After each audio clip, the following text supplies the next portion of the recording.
When the boundaries of magic and reason intertwine, every revelation becomes a puzzle, and every decision can change the course of destiny. Welcome back to Grimoire Audiobooks, your gateway to the most captivating tales and transformative reimaginings. Today, we're diving into Part 8, Chapters 36 to 40 of Harry Potter and the Methods of Rationality by the ingenious Les Wrong. This is a section filled with intellectual battles, moral dilemmas, and surprising alliances that test the limits of logic and magic. Disclaimer: this audiobook is a transformative work based on J.K. Rowling's Harry Potter series. All original characters, settings, and trademarks belong to their respective owners. This reading is for entertainment purposes only, with no copyright infringement intended. Harry's logical mind has helped him navigate through the complexities of the wizarding world, but the stakes are higher than ever.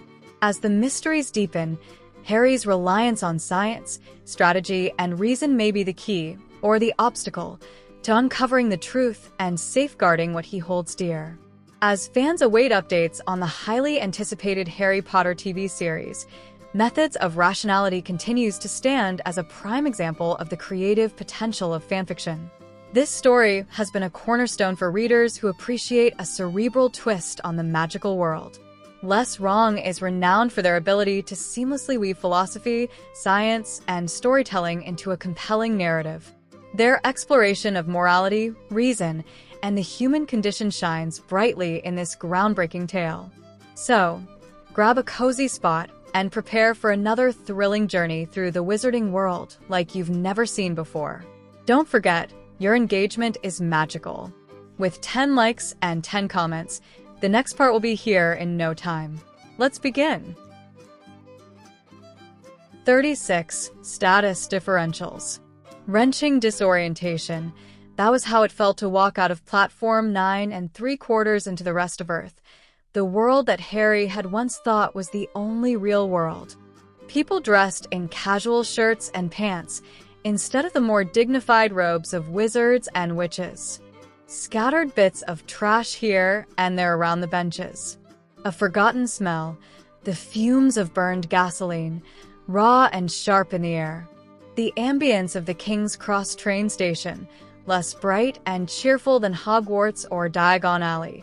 The people seemed smaller, more afraid, and likely would have eagerly traded their problems for a dark wizard to fight. Harry wanted to cast Scourgify for the dirt and Diverto for the garbage, and if he'd known the spell, a bubblehead charm, so he wouldn't have to breathe the air. But he couldn't use his wand in this place. This, Harry realized, must be what it felt like to go from a first-world country to a third-world country. Only it was the Zeroth world which Harry had left, the wizarding world of cleansing charms and house elves, where, between the healer's arts and your own magic, you could hit 170 before old age really started catching up with you. And non-magical London, Muggle Earth, to which Harry had temporarily returned. This was where Mum and Dad would live out the rest of their lives, unless technology leapfrogged over wizardry's quality of life, or something deeper in the world changed. Without even thinking about it, Harry's head turned, and his eyes darted behind him to see the wooden trunk that was scurrying after him, unnoticed by any muggles, the clawed tentacles offering quick confirmation that, yes, he hadn't just imagined it all. And then there was the other reason for the tight feeling in his chest. His parents didn't know. They didn't know anything. They didn't know. Harry, called a thin, blonde woman whose perfectly smooth and unblemished skin made her look a good deal younger than 33, and Harry realized with a start that it was magic. He hadn't known the signs before, but he could see them now. And whatever sort of potion lasted that long, it must have been terribly dangerous, because most witches didn't do that to themselves. They weren't that desperate. There was water gathering in Harry's eyes. "Harry!" yelled an older-looking man with a paunch gathering about his stomach, dressed with ostentatious academic carelessness in a black vest thrown over a dark gray-green shirt. Someone who would always be a professor anywhere he went, who would certainly have been one of the most brilliant wizards of his generation. If he'd been born with 2 copies of that gene, instead of 0.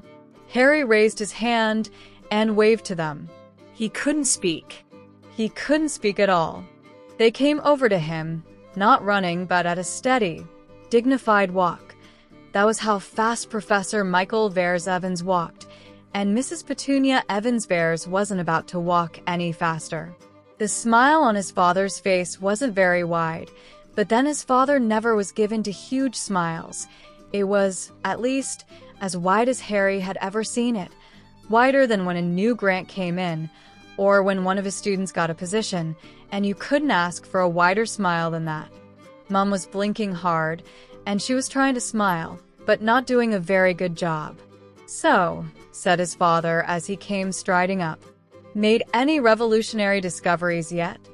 Of course, Dad thought he was joking. It hadn't hurt quite so much when his parents didn't believe in him, back when no one else had believed in him either, back when Harry had known how it felt to be taken seriously by people like Headmaster Dumbledore and Professor Quirrell. And that was when Harry realized that the boy who lived only existed in magical Britain, that there wasn't any such person in Muggle London, just a cute little 11-year-old boy going home for Christmas. "Excuse me," Harry said, his voice trembling. "I'm going to break down and cry now. It doesn't mean there was anything wrong at school." Harry started to move forward, and then stopped, torn between hugging his father and hugging his mother. He didn't want either one to feel slighted, or that Harry loved them more than the other. "You," said his father, "are a very silly boy, Mr. Vayres," and he gently took Harry by the shoulders and pushed him into the arms of his mother, who was kneeling down, tears already streaking her cheek. "Hello, Mum," Harry said with his voice wavering. "I'm back." And he hugged her, amid the noisy mechanical sounds and the smell of burned gasoline, and Harry started crying, because he knew that nothing could go back, least of all him. The sky was completely dark, and stars were coming out. By the time they negotiated the Christmas traffic to the university town that was Oxford, and parked in the driveway of the small, dingy-looking old house that their family used to keep the rain off their books. As they walked up the brief stretch of pavement leading to the front door, they passed a series of flower pots holding small, dim electric lights, dim since they had to recharge themselves off solar power during the day, and the lights lit up just as they passed. The hard part had been finding motion sensors that were waterproof and triggered at just the right distance. In Hogwarts, there were real torches like that. And then the front door opened, and Harry stepped into their living room, blinking hard. Every inch of wall space is covered by a bookcase. Each bookcase has 6 shelves, going almost to the ceiling. Some bookshelves are stacked to the brim with hardcover books, science, math, history, and everything else. Other shelves have 2 layers of paperback science fiction, with the back layer of books propped up on old tissue boxes or 2x4s, so that you can see the back layer of books above the books in front. And it still isn't enough. Books are overflowing onto the tables and the sofas and making little heaps under the windows. The Vayres household was just as he'd left it, only with more books, which was also just how he'd left it. And a Christmas tree, naked and undecorated just 2 days before Christmas Eve, which threw Harry briefly before he realized, with a warm feeling blossoming in his chest, that of course his parents had waited.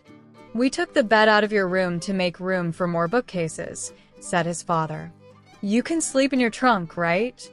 "You can sleep in my trunk," said Harry. "That reminds me," said his father. "What did they end up doing about your sleep cycle?" "Magic," Harry said, making a beeline for the door that opened upon his bedroom, just in case Dad wasn't joking. "That's not an explanation," said Professor Vayres-Evans, just as Harry shouted. "You used up all the open space on my bookcases?" Harry had spent the 23rd of December shopping for Muggle things that he couldn't just transfigure. His father had been busy and had said that Harry would need to walk or take the bus, which had suited Harry just fine. Some of the people at the hardware store had given Harry questioning looks, But he'd said with an innocent voice that his father was shopping nearby and was very busy and had sent him to get some things, holding up a list in carefully adult-looking, half-illegible handwriting. And in the end, money was money.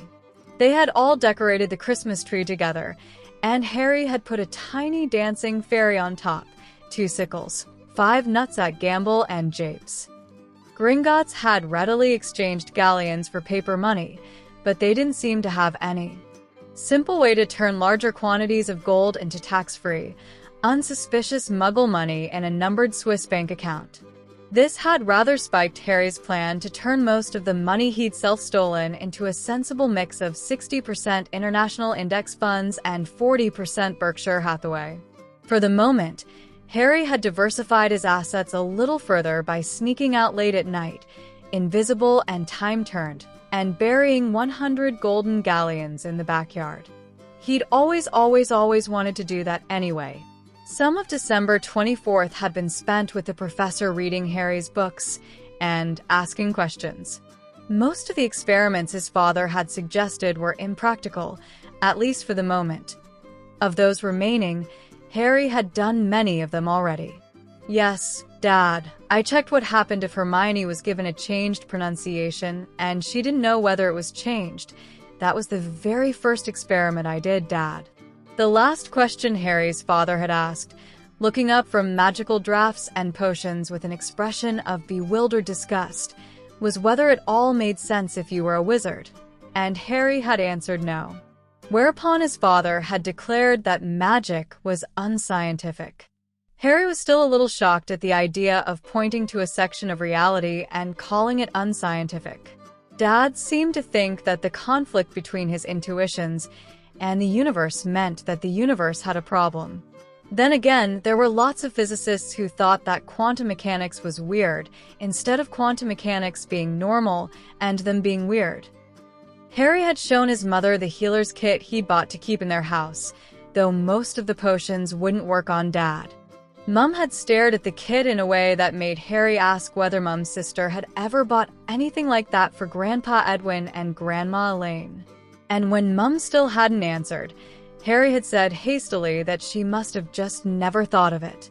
And then, finally, he'd fled the room. Lily Evans probably hadn't thought of it. That was the sad thing. Harry knew that other people had a tendency to not think about painful subjects, in the same way they had a tendency not to deliberately rest their hands on red-hot stove burners, and Harry was starting to suspect that most Muggleborns rapidly acquired a tendency to not think about their family, who were all going to die before they reached their first century anyway. Not that Harry had any intention of letting that happen, of course. And then it was late in the day on December 24th, and they were driving off for their Christmas Eve dinner. The house was huge, not by Hogwarts standards, but certainly by the standards of what you could get if your father was a distinguished professor trying to live in Oxford. 2 stories of brick gleaming in the setting sun, with windows on top of windows and one tall window that went up much further than glass should go. That was going to be one huge living room. Harry took a deep breath and rang the doorbell. There was a distant call of, "Honey, can you get it?" This was followed by a slow patter of approaching steps. And then the door opened to reveal a genial man, of fat and rosy cheeks and thinning hair, in a blue button-down shirt straining slightly at the seams. "Dr. Granger?" Harry's father said briskly, before Harry could even speak. "I'm Michael, and this is Petunia and our son Harry." The food's in the magical trunk, and Dad made a vague gesture behind him, not quite in the direction of the trunk, as it happened. "Yes, please come in," said Leo Granger. He stepped forward and took the wine bottle from the professor's outstretched hands with a muttered "thank you," and then stepped back and waved at the living room. "Have a seat." And, his head turning down to address Harry, "All the toys are downstairs in the basement. I'm sure Herm will be down shortly. It's the first door on your right," and pointed toward a hallway. Harry just looked at him for a moment, conscious that he was blocking his parents from coming in. "Toys," said Harry in a bright, high-pitched voice, with his eyes wide. I love toys. There was an intake of breath from his mother behind him, and Harry strode into the house, managing not to stomp too hard as he walked. The living room was every bit as large as it had looked from outside, with a huge vaulted ceiling dangling a gigantic chandelier and a Christmas tree that must have been murder to maneuver through the door. The lower levels of the tree were thoroughly and carefully decorated in neat patterns of red and green and gold, with a newfound sprinkling of blue and bronze. The heights that only a grown-up could reach were carelessly, randomly draped with strings of lights and wreaths of tinsel. A hallway extended until it terminated in the cabinetry of a kitchen, and wooden stairs with polished metal railings stretched up toward a second floor. Gosh. Harry said, "This is a big house. I hope I don't get lost in here." Dr. Roberta Granger was feeling rather nervous as dinner approached. The turkey and the roast, their own contributions to the common project, were steadily cooking away in the oven. The other dishes were to be brought by their guests, the Verres family, who had adopted a boy named Harry, who was known to the wizarding world as the boy who lived, and who was also the only boy that Hermione had ever called cute or noticed at all, really. The Verices had said that Hermione was the only child in Harry's age group whose existence their son had ever acknowledged in any way whatsoever. And it might have been jumping the gun just a little, but both couples had a sneaking suspicion that wedding bells might be in the offing a few years down the road.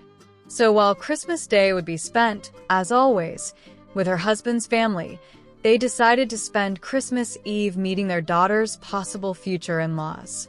The doorbell rang while she was right in the middle of basting the turkey, and she raised her voice and shouted, "Honey, can you get it?"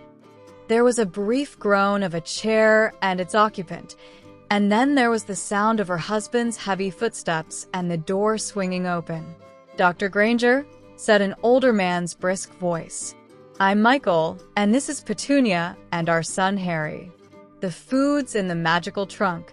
"Yes, please come in," said her husband, followed by a muttered "thank you" that indicated some sort of present had been accepted, and "have a seat."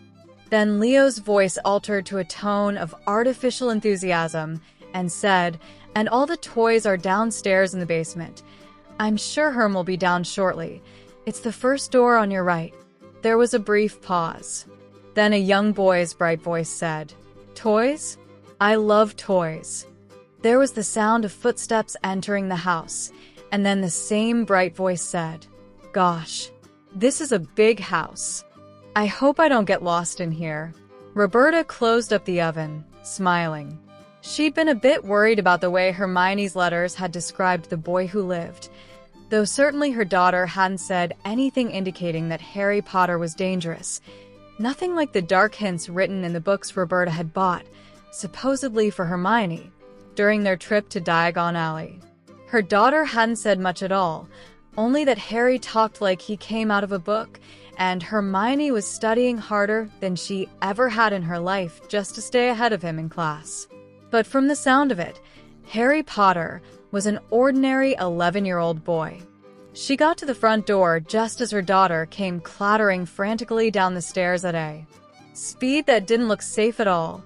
Hermione had claimed that witches were more resistant to falls, but Roberta wasn't quite sure she believed that. Roberta took in her first sight of Professor and Mrs. Verres, who were both looking rather nervous, just as the boy with the legendary scar on his forehead turned to her daughter and said, now in a lower voice, "Well met on this fairest of evenings, Miss Granger." His hand stretched back, as though offering his parents on a silver platter. "I present to you my father, Professor Michael Vers-Evans, and my mother, Mrs. Petunia Evans-Vers." And as Roberta's mouth was gaping open, the boy turned back to his parents and said, now in that bright voice again, "Mom, Dad, this is Hermione. She's really smart." "Harry," hissed her daughter. "Stop that." The boy swiveled again to regard Hermione. "I'm afraid, Miss Granger," the boy said gravely, "that you and I have been exiled to the labyrinthine recesses of the basement.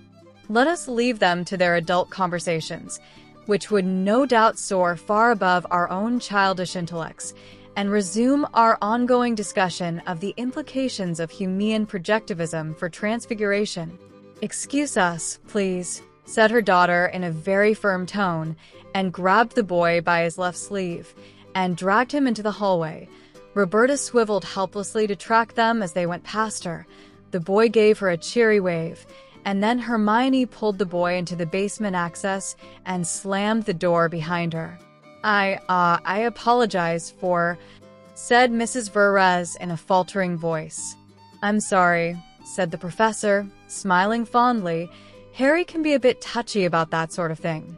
But I expect he's right about us not being interested in their conversation. Is he dangerous?" Roberta wanted to ask, but she kept her silence and tried to think of subtler questions. Her husband beside her was chuckling, as if he'd found what they'd just seen funny, rather than frightening.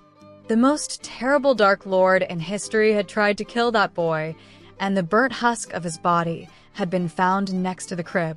Her possible future son-in-law. Roberta had been increasingly apprehensive about giving her daughter over to witchcraft, especially after she'd read the books, put the dates together, and realized that her magical mother had probably been killed at the height of Grindelwald's terror, not died giving birth to her as her father had always claimed. But Professor McGonagall had made other visits after her first trip to see how Miss Granger is doing, and Roberta couldn't help but think that if Hermione said her parents were being troublesome about her witching career, something would be done to fix them. Roberta put her best smile on her face and did what she could to spread some pretended Christmas cheer. The dining room table was much longer than 6 people, for people and 2 children really needed, but all of it was draped with a tablecloth of fine white linen, and the dishes had been needlessly transferred to fancy serving plates, which at least were of stainless steel rather than real silver. Harry was having a bit of trouble concentrating on the turkey. The conversation had turned to Hogwarts, naturally, and it had been obvious to Harry that his parents were hoping that Hermione would trip up and say more about Harry's school life than Harry had been telling them. And either Hermione had realized this, or she was just automatically steering clear of anything that might prove troublesome. So, Harry was fine. But unfortunately, Harry had made the mistake of oling his parents with all sorts of facts about Hermione that she hadn't told her own parents, like that she was general of an army in their after-school activities. Hermione's mother had looked very alarmed, and Harry had quickly interrupted and done his best to explain that all the spells were stunners. Professor Quirrell was always watching, and the existence of magical healing meant that lots of things were much less dangerous than they sounded, at which point Hermione had kicked him hard under the table. Thankfully, Harry's father, who Harry had to admit was better than him at some things, had announced with firm professorial authority that he hadn't worried at all, since he couldn't imagine children being allowed to do it if it was dangerous. That wasn't why Harry was having trouble enjoying dinner, though. The problem with feeling sorry for yourself was that it never took any time at all to find someone else who had it worse. Dr. Leo Granger had asked, at one point, whether that nice teacher who'd seemed to like Hermione, Professor McGonagall, was awarding her lots of points in school. Hermione had said yes, with an apparently genuine smile. Harry had managed, with some effort, to stop himself from icily pointing out that Professor McGonagall would never show favoritism to any Hogwarts student, and that Hermione was getting lots of points because she'd earned every single one. At another point, Leo Granger had offered the table his opinion that Hermione was very smart and could have gone to medical school and become a dentist, if not for the whole witch business. Hermione had smiled again, and a quick glance had prevented Harry from suggesting Hermione might also have been an internationally famous scientist, and asking whether that thought would have occurred to the Grangers if they'd had a son instead of a daughter, or if it was unacceptable either way for their offspring to do better than them. But Harry was rapidly reaching his boiling point. and becoming a lot more appreciative of the fact that his own father had always done everything he could to support Harry's development as a prodigy and always encouraged him to reach higher and never belittled a single one of his accomplishments, even if a child prodigy was still just a child. Was this the sort of household he could have ended up in if Mum had married Vernon Dursley? Harry was doing what he could, though. And she's really beating you in all your classes except broomstick riding and transfiguration, said Professor Michael Vers-Evans. Yes, Harry said with forced calm as he cut himself another bite of Christmas Eve turkey. By solid margins in most of them. There were other circumstances under which Harry would have been more reluctant to admit that, which was why he hadn't gotten around to telling his father until now. Hermione has always been quite good in school, said Dr. Leo Granger in a satisfied tone. Harry competes at the national level, said Professor Michael Vers-Evans. Dear, said Petunia. Hermione was giggling, and that wasn't making Harry feel any better about her situation. It didn't seem to bother Hermione, and that bothered Harry. I'm not embarrassed to lose to her, Dad, Harry said. Right at this moment, he wasn't. Did I mention that she memorized all her school books before the first day of class? And yes, I tested it. Is that, usual for hers? Professor Vers-Evans said to the Grangers. Oh, yes, Hermione's always memorizing things, said Dr. Roberta Granger with a cheerful smile. She knows every recipe in all my cookbooks by heart. I miss her every time I make dinner. Judging by the look on his father's face, Dad was feeling at least some of what Harry felt. Don't worry, Dad, Harry said. She's getting all the advanced material she can take now. Her teachers at Hogwarts know she's smart, unlike her parents.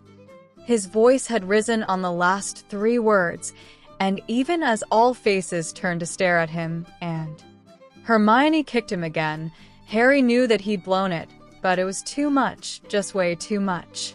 Of course we know she's smart, said Leo Granger, starting to look offended at the child who'd had the temerity to raise his voice at their dinner table. You don't have the tiniest idea, said Harry, the ice now leaking into his voice. You think she reads a lot of books and it's cute, right?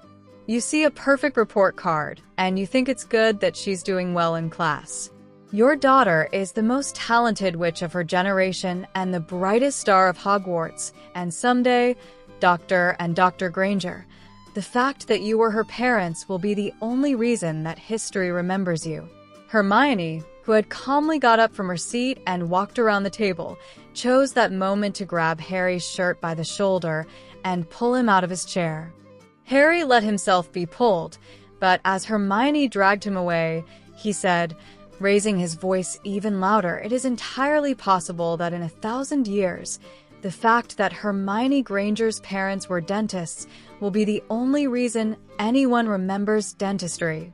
Roberta stared at where her daughter had just dragged the boy who lived out of the room with a patient look upon her young face. I'm terribly sorry, said Professor Verez with an amused smile. But please don't worry, Harry always talks like that. Aren't they just like a married couple already? The frightening thing was that they were. Harry had been expecting a rather severe lecture from Hermione. But after Hermione pulled them into the basement access and closed the door behind them, she turned around and was smiling, genuinely so far as Harry could tell. Please don't, Harry, she said in a soft voice. Even though it's very nice of you. Everything's fine. Harry just looked at her. How can you stand it? He said. He had to keep his voice quiet. They didn't want the parents to hear, but it rose in pitch, if not in volume. How can you stand it? Hermione shrugged and said, because that's the way parents should be? No, Harry said, his voice low and intense. It's not. My father never puts me down well. He does, but never like that dash. Hermione held up a single finger, and Harry waited, watching her search for words. It took her a while before she said, Harry, Professor McGonagall and Professor Flitwick like me, because I'm the most talented witch of my generation and the brightest star of Hogwarts. And Mum and Dad don't know that, and you'll never be able to tell them, but they love me anyway. Which means that everything is just the way it should be, at Hogwarts and at home. And since they're my parents, Mr. Potter, you don't get to argue. She was once again smiling her mysterious smile from dinner time and looking at Harry very fondly. Is that clear, Mr. Potters? Harry nodded tightly. Good, said Hermione and leaned over and kissed him on the cheek.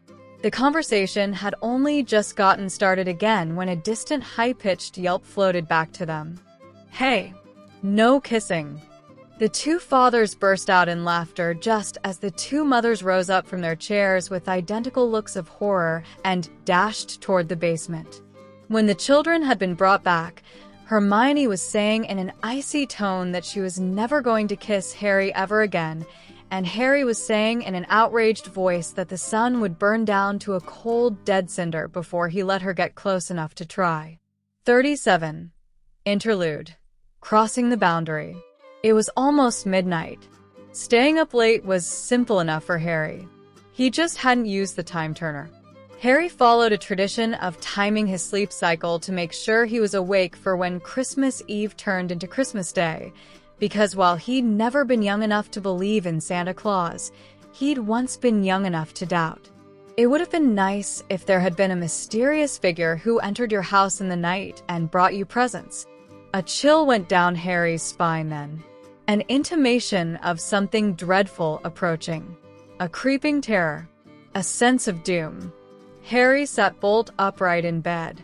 He looked at the window. Professor Quirrell? Harry shrieked very quietly. Professor Quirrell made a slight lifting gesture, and Harry's window seemed to fold into its frame. At once a cold gust of winter blew into the room through the gap, along with a scant few flakes of snow from a sky spotted with gray night clouds, amid the black and stars. Fear not, Mr. Potter, said the defense professor in a normal voice. I have charmed your parents asleep. They shall not wake until I have departed. No one's supposed to know where I am, said Harry, still keeping the shriek quiet. Even owls are supposed to deliver my mail to Hogwarts, not here. Harry had agreed to that willingly. It would be silly if a Death Eater could win the whole war at any time just by owling him a magically triggered hand grenade.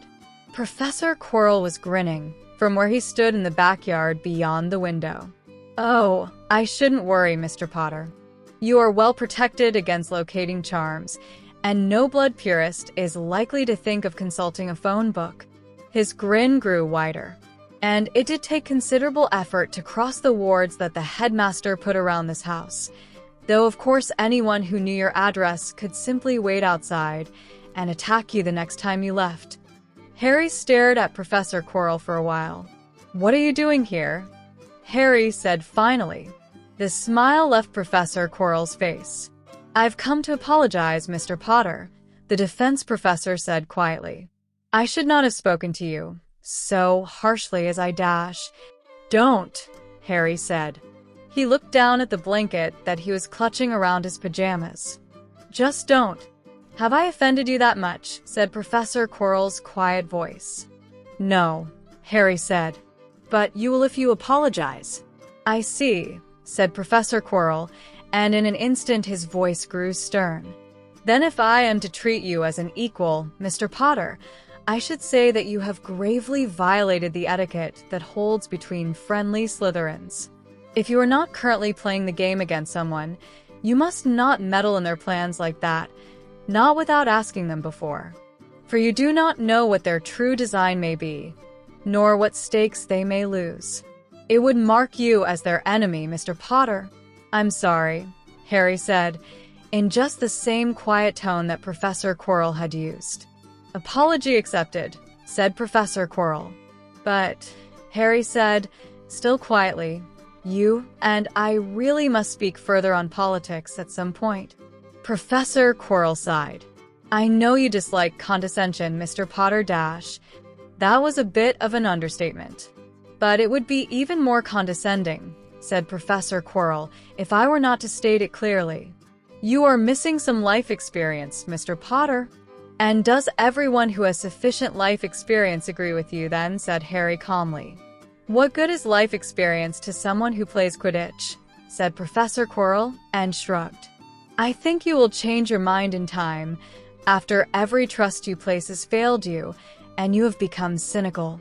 The defense professor said it as though it were the most ordinary statement in the world, framed against the black and the stars and the cloud-spotted sky, as one or two tiny snowflakes blew past him in the biting winter air. That reminds me, said Harry. Merry Christmas, I suppose, said Professor Quirrell. After all, if it is not an apology, then it must be a Christmas gift. The very first one I have ever given, in fact. Harry hadn't even started yet on learning Latin, so he could read the experimental diary of Roger Bacon, and he hardly dared open his mouth to ask. Put on your winter coat, said Professor Quirrell, or take a warming potion if you have one, and meet me outside, under the stars. I shall see if I can maintain it a little longer this time. It took Harry a moment to process the words, and then he was dashing for the coat closet. Professor Quirrell kept the spell of starlight going for more than an hour, though the defense professor's face grew strained, and he had to sit down after a while. Harry protested only once and was shushed. They crossed the boundary from Christmas Eve to Christmas Day within that timeless void where earthly rotations meant nothing, the one true, everlasting silent night. And just as promised, Harry's parents slept soundly all through it, until Harry was safely back in his room and the defense professor had gone. 38. The Cardinal Sin. Bright the sun, bright the air, bright the students and bright their parents, clean the paved ground of platform 9.75, the winter sun hanging low in the sky at 9:45 a.m. in the morning on January 5th, 1992. Some of the younger students wore scarves and mittens, but most simply wore their robes. They were wizards, after all. After Harry had moved away from the landing platform, he took off his scarf and coat, opened a compartment of his trunk, and stowed away his winter things. For a long moment, he stood there letting the January air bite at him, just to see what it was like. Harry took out his wizard's robes, shrugged them on, and finally, Harry drew his wand, and he couldn't help thinking of the parents he'd only just kissed goodbye, of the world whose problems he was leaving behind. With a strange feeling of guilt for the unavoidable, Harry said, "Thermos." The warmth flowed through him, and the boy who lived was back. Harry yawned and stretched, feeling more lethargic than anything else at the conclusion of his vacation. He didn't feel like reading his textbooks or even any serious science fiction this morning. What he needed was something completely frivolous to occupy his attention. Well, that wouldn't be hard to come by if he was willing to part with for nuts. Besides, if the Daily Prophet was corrupt and the Quibbler was the only competing newspaper, there might be some suppressed real news in there. Harry trudged back over to the same newsstand from last time, wondering if the Quibbler could top the headline he'd seen before. The vendor started to smile as Harry approached, and then the man's face suddenly changed as he caught sight of the scar. "Harry Potter?" gasped the vendor. "No, Mr. Durian," said Harry, eyes dipping briefly to the man's name tag. Just an amazing imitation dash. And then Harry's voice stopped in his throat as he caught sight of the top fold of the Quibbler. "Sloshed seer spills secrets. Dark Lord to return." For just an instant, Harry tried to clamp down on his face, before realizing that not being shocked could be just as revealing, in a sense. "Excuse me," Harry said. His voice sounded a little alarmed, and he didn't even know whether that was too revealing, or just what his normal reaction would be if he didn't know anything. He'd spent too much time around Slytherins. He was forgetting how to keep secrets from ordinary people. 4 nuts hit the counter. "1 copy of the Quibbler, please." "Oh, no worries, Mr. Potter," said the vendor hastily, waving his hands. "It's never mind, just dash." A newspaper flew through the air and hit Harry's fingers, and he unfolded it. Slosh Sears spills secrets. Dark Lord to return. Wed Draco Malfoy. "It's free," said the vendor. "For you, I mean dash." "No," Harry said. "I was going to buy one anyway." The vendor took the coins, and Harry read on. "Gosh," Harry said half a minute later, "you get a seer smashed on 6 slugs of scotch, and she spills all sorts of secret stuff. I mean, who'd have thought that Sirius Black and Peter Pettigrew were secretly the same person?" "Not me," said the vendor. "They've even got a picture of the two of them together, so we know who it is that's secretly the same person." "Yup," said the vendor. "Pretty clever disguise, ain't it? And I'm secretly 65 years old." "You don't look half that," the vendor said amiably. "And I'm betrothed to Hermione Granger, and Bellatrix Black, and Luna Lovegood, and oh yes, Draco Malfoy too. Goin' ter be one interesting wedding," said the vendor. Harry looked up from the newspaper and said in a pleasant voice, "You know, I heard at first that Luna Lovegood was insane, and I wondered if she really was, or if she was just making stuff up and giggling to herself the whole time. Then when I read my second Quibbler headline, I decided that she couldn't be insane. I mean, it can't be easy to make this stuff up. You couldn't do it by accident." "And now, do you know what I think?" "I think she must be mad after all. When ordinary people try to make stuff up, it doesn't come out like this. Something's got to go really wrong with the inside of your head before this is what comes out when you start making stuff up." The vendor stared at Harry. "Seriously," said Harry. "Who reads this stuff?" "You," said the vendor. Harry wandered off to read his newspaper. He didn't sit at the same nearby table he'd sat down at with Draco the first time he'd prepared to board this train. That seemed like tempting history to repeat itself. It wasn't just that his first week at Hogwarts had been, judging by the Quibbler, 54 years long. It was that, in Harry's humble opinion, his life did not need any new threads of complexity. So Harry found a small iron chair somewhere else, distant from the main crowd and the occasional muffled cracks of parents operating in with their children, and sat down and read the Quibbler to see if it contained any suppressed news. And besides the obvious craziness, heaven help them all if any of that was real, there was a good deal of snide romantic gossip, but nothing that would really be all that important if it was true. Harry was just reading about the Ministry's proposed marriage law to ban all marriages when "Harry Potter," said a silken voice that sent a shock of adrenaline jolting through Harry's blood. Harry looked up. "Lucius Malfoy," Harry said, his voice weary. Next time he was going to do the smart thing and wait outside in the Muggle part of King's Cross until 10:55 a.m. Lucius inclined his head courteously, sending his long white hair drifting over his shoulders. The man was still carrying that same cane, lacquered in black with a silver snake's head for its handle, and something about his grip silently said this is a weapon of deadly power, not I am feeble and leaning on this. His face was expressionless. 2 men flanked him, their eyes continuously scanning, their wands already gripped low in their hands. The 2 of them moved like a single organism with 4 legs and 4 arms, the senior Crabbe and Goyle, and Harry thought he could guess which was which, but then it didn't really matter.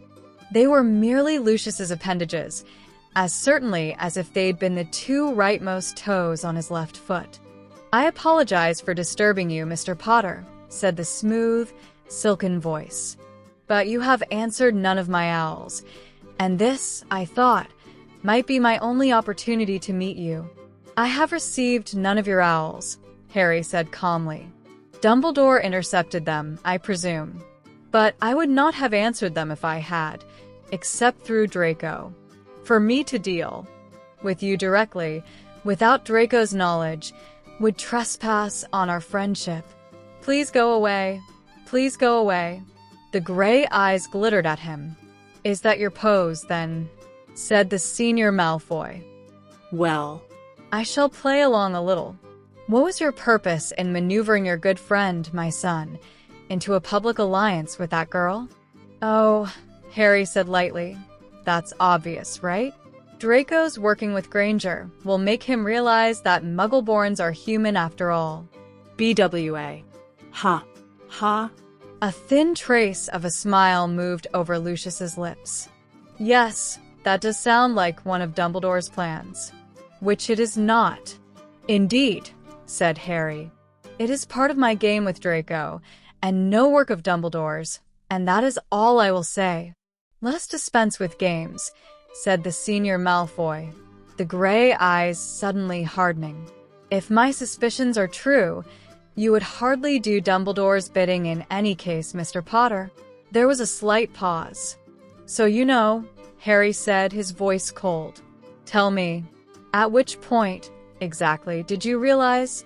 When I read your response to Professor Quirrell's little speech, said the white-haired man, and chuckled grimly. I was puzzled at first, for it seemed not in your own interest.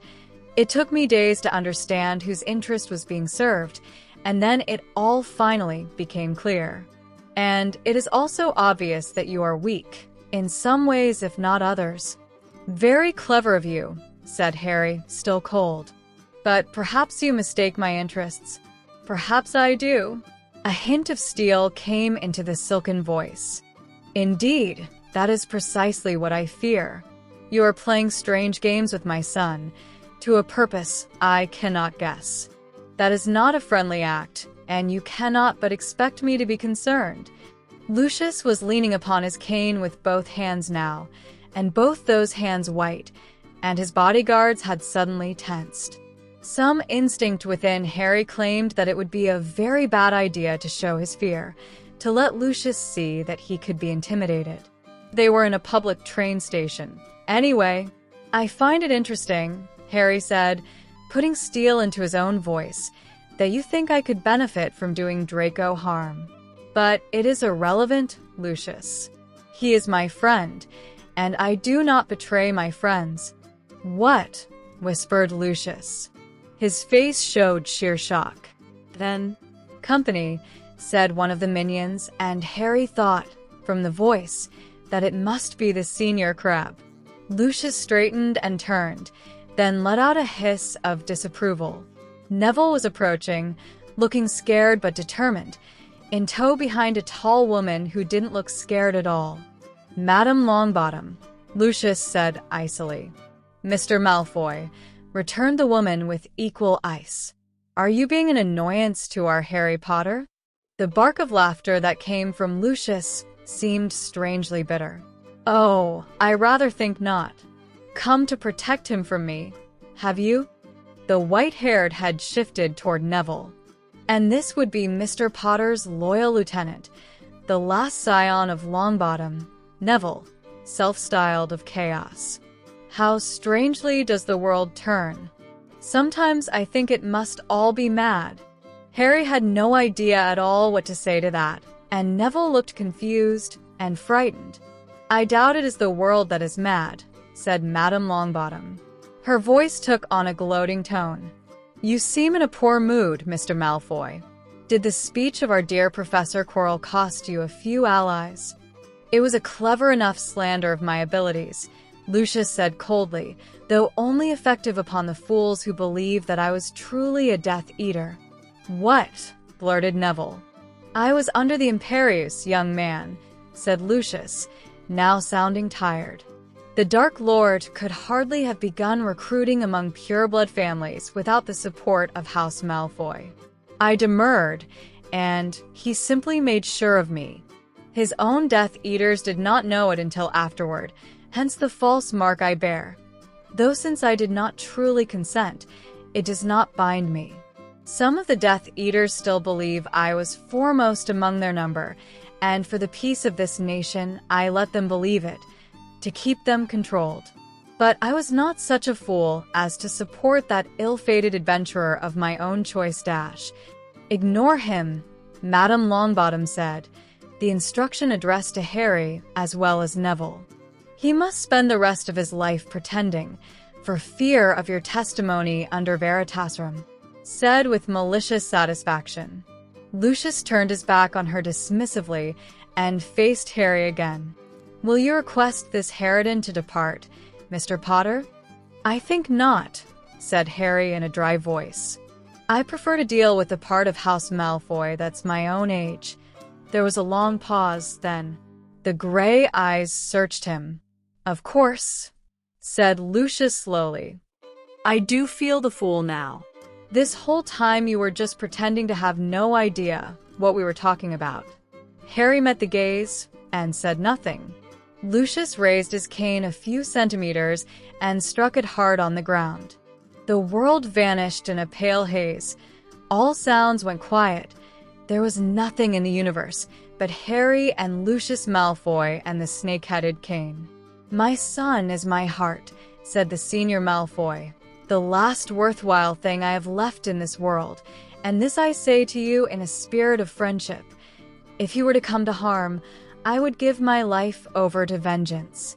But so long as my son does not come to harm, I wish you the best of luck in your endeavors.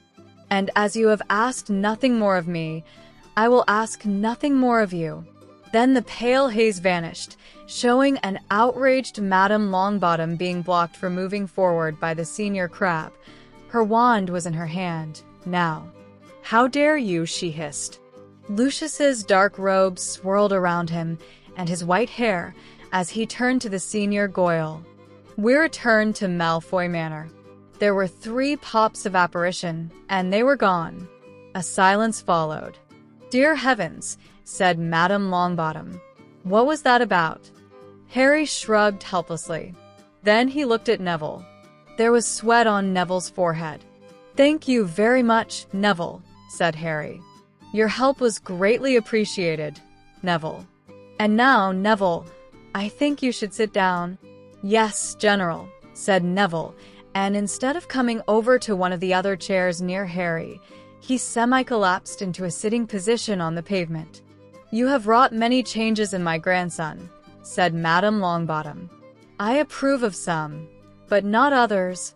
Send me the list of which is which, said Harry. I'll see what I can do. Neville groaned, but said nothing. Madame Longbottom gave a chuckle. I shall, young man. Thank you. Her voice lowered. Mr. Potter, the speech given by Professor Quirrell is something our nation has long needed to hear. I cannot say as much of your comment on it. I will take your opinion under advisement, Harry said mildly. I dearly hope that you do, said Madame Longbottom, and turned back to her grandson. Do I still need to dash? It's okay for you to go, Grandma, said Neville. I'll be fine on my own, this time. Now that I approve of, she said, and popped and vanished like a soap bubble. The 2 boys sat quietly for a moment. Neville spoke first, his voice weary. You're going to try to fix all the changes she approves of, right? Not all of them, Harry said innocently. I just want to make sure I'm not corrupting you. Draco looked very worried. His head kept darting around, despite the fact that Draco had insisted on them going down into Harry's trunk and using a true quieting charm and not just the sound-blurring barrier. What did you say to Father?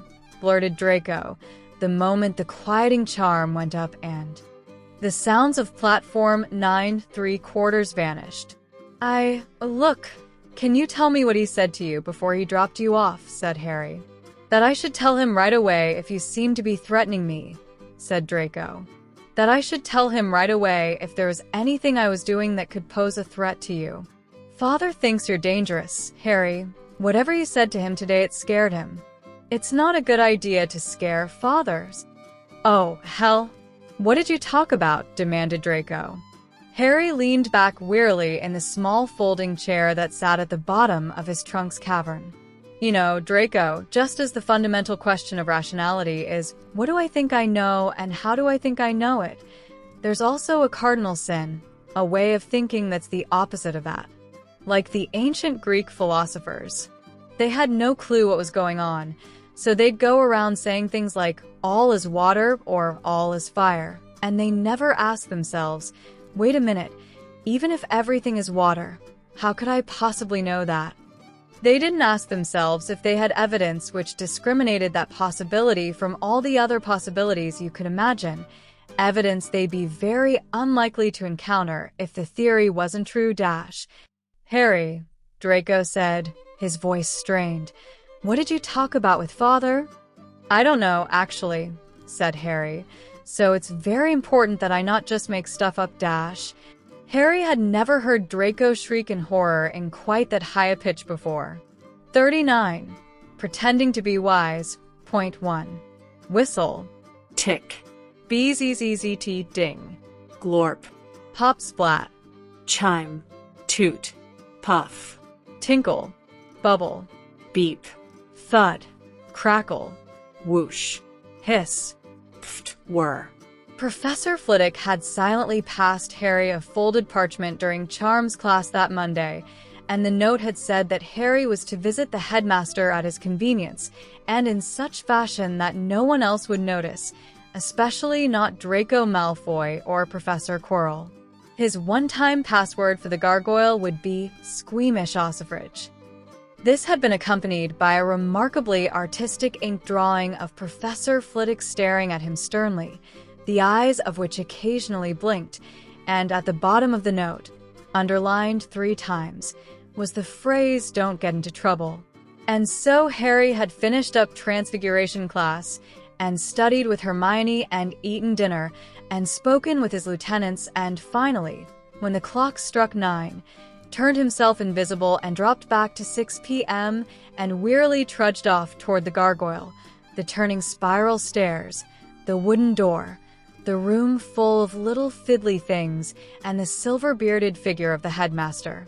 This time, Dumbledore looked quite serious, the customary smile absent, and he was dressed in pajamas of a darker and more sober purple than usual. "Thank you for coming, Harry," said the headmaster.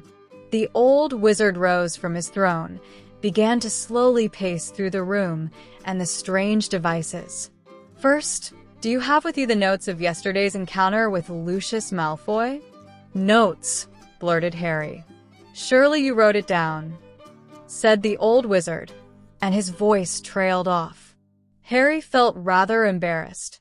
"Yes, if you just fumbled through a mysterious conversation full of significant hints you didn't understand, the bloody obvious thing to do would be to write it all down immediately afterward, before the memory faded, so you could try to figure it out later." "All right," said the headmaster. "From memory, then."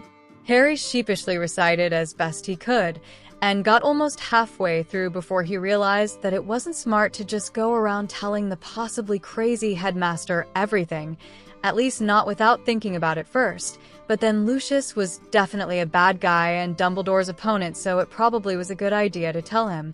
And Harry had already started talking, and it was too late to try and calculate things out now. Harry finished his recollections honestly. Dumbledore's face had grown more remote as Harry went on, and at the end there was a look of ancientness about him, a sternness in the air.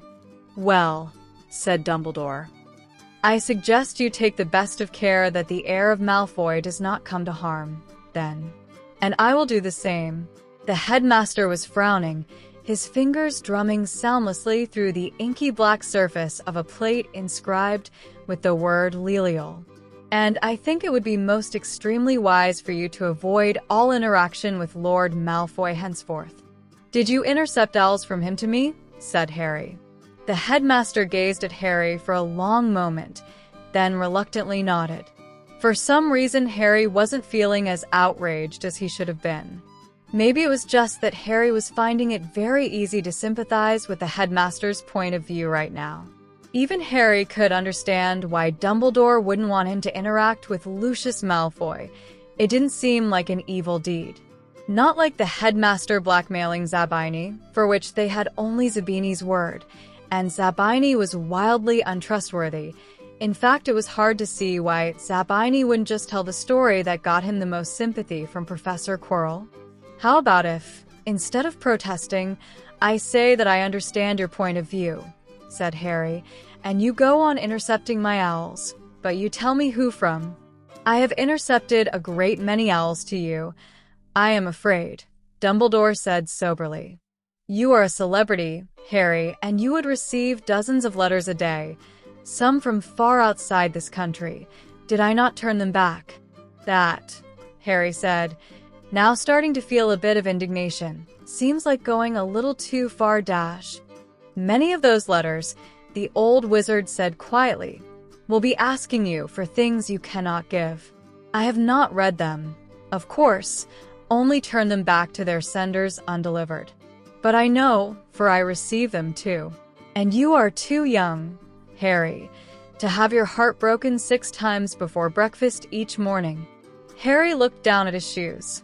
He should insist on reading the letters and judging for himself, but there was a small voice of common sense inside him, and it was screaming very loudly right now.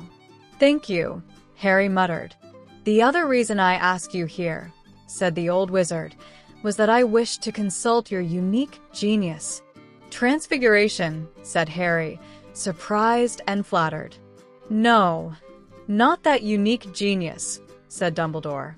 Tell me, Harry, what evil could you accomplish if a Dementor were allowed onto the grounds of Hogwarts? It developed that Professor Quirrell had asked, or rather demanded, that his students test their skills against an actual Dementor after they learned the words and gestures to the Patronus charm. Professor Quirrell is unable to cast the Patronus charm himself, said Dumbledore, as he paced slowly through the devices. Which is never a good sign.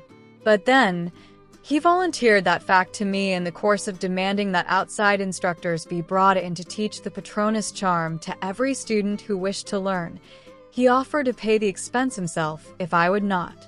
This impressed me greatly. But now he insists on bringing in a Dementor. Headmaster, Harry said quietly, Professor Quirrell believes very strongly in live-fire tests under realistic combat conditions. Wanting to bring in an actual Dementor is completely in character for him. Now the headmaster was giving Harry a strange look. In character, said the old wizard. I mean, said Harry, it's entirely consistent with the way Professor Quirrell usually acts. Harry trailed off.